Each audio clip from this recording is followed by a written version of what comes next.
Garawum kanalynyň guramagynyň sebäbi ma'lum boldy.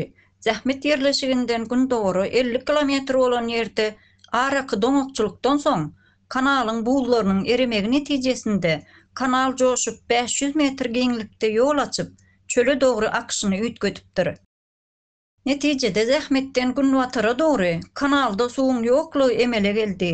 Howzhan howdanynyň suwy hem taryhynyň iň pes derejesine düşüpdir. Şonuň esasynda töwerekdäki şäherlerde ýakyn günlerde suw gutçylygynyň uly bir ýagdaýda döremegine garaşylýar. Mundan başga da Margaretdäki müjewir diýilýän kiçirek suw howdanynyň suwunyň azalandygyny görkezen suratlary yerli halk biziň bilen paýlaşdy. Kanaldaky suw Gres elektrik stansiýasy üçin soň derece möhüm bolup durýar. Elektrik energiýasyny öndürýän bekedi kanaldaky suwuň kömegi bilen sowudylýar. Eger kanalda suw gutçylygy dowam etse, öňümüzdäki günlerde elektrik energiýasynyň öndürilmegi uly meçberde togtap biler diýip stansiýanyň golaýynda ýaşaýanlar biziň bilen bilgilerini paýlaşdylar.